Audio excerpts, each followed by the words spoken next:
జై తెలంగాణ. అందరికీ నమస్కారం. ముఖ్యంగా మా అంగన్వాడీ ఆడబిడ్డలందరికీ నమస్కారం.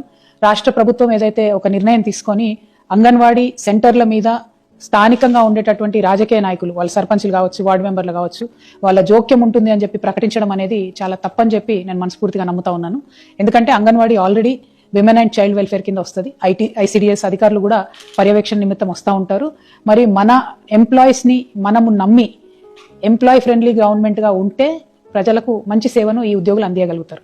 అంగన్వాడీ పథకం పెట్టినప్పటి నుంచి ఇప్పటి వరకు మన తెలంగాణలో ఉన్న చిన్నపిల్లలకు పౌష్టికాహార లోపం లేకుండా, మన గర్భిణులకు పౌష్టికాహార లోపం లేకుండా ఎంత పనైనా సరే వాళ్ళే వంటలు చేసి పెడుతూ అంగన్వాడీ టీచర్లు కావచ్చు, అంగన్వాడీ హెల్పర్లు కావచ్చు, పని చేస్తూ మన తెలంగాణ సమాజానికి ఒక వెన్నుముకగా నిలబడుతూ వచ్చిండ్రు. అటువంటి అంగన్వాడీ ఆడబిడ్డలను అవమానిస్తూ ఈ ప్రభుత్వం ఏదైతే సర్పంచులు, వార్డు మెంబర్లు వాళ్ళందరి పర్యవేక్షణ ఉంటుందని చెప్తున్నారో దాన్ని నేను తప్పుపడతా ఉన్నాను.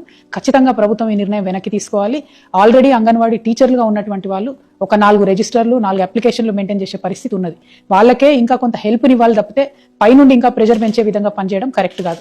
రెండవది, అంగన్వాడీ వర్కర్స్, అంగన్వాడీ టీచర్స్ అందరూ కూడా బిఎల్ఓస్గా పనిచేస్తారు, టీచర్స్ ఎస్పెషలీ. మరి వారి మీద రాజకీయ జోక్యం అనేటటువంటిది కరెక్ట్ కాదు. రేపటి నాడు ఎన్నికల్లో ఇంకొక అంశాల్లో కూడా ఒత్తిడి పెంచేటటువంటి ఆస్కారం ఉంటుంది. కాబట్టి ఈ నిర్ణయం తప్పు అని నేను మనస్ఫూర్తిగా నమ్ముతా ఉన్నాను.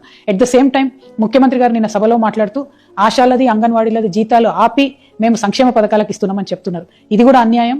ఆశాలకు, అంగన్వాడీలకు దాదాపు 12 నెలలు, 9 నెలలు, 6 నెలలు జీతాలు పెండింగ్ ఉన్నటువంటి పరిస్థితి ఒక పక్క.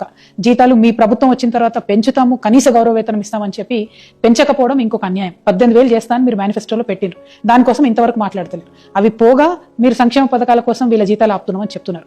అసలు యాక్చువల్గా చూస్తే ఈ చిరు ఉద్యోగులందరికీ, ఆశాలు కావచ్చు, అంగన్వాడీ కావచ్చు, ఎన్హెచ్ఎం వర్కర్స్ కావచ్చు, ఇంకా అనేక మంది ఈ చిరు ఉద్యోగులు ఎవరైతే కాంట్రాక్ట్ అవుట్సోర్సింగ్ వ్యవస్థలలో ఉన్నారో వాళ్ళందరికీ ప్రభుత్వ పథకాలు లభించేలాగా, ప్రభుత్వ పథకాలు వర్తించేలాగా చేయాల్సింది పోయి వాళ్ళ జీతాలు కట్ చేసి సంక్షేమ పథకాలు ఇస్తామనడం శుద్ధ అన్యాయం. ఇది తప్పు. మీరు మాట తప్పుతున్నారు. మీరు మేనిఫెస్టోలో ఇచ్చిన విధంగా అంగన్వాడీలకు తక్షణమే జీతం పెంచాలి. సర్పంచ్లు రాజకీయ జోక్యం లేకుండా మరొకసారి జీవనం సవరించాలని డిమాండ్ చేస్తున్నాను. Thank you. జై తెలంగాణ.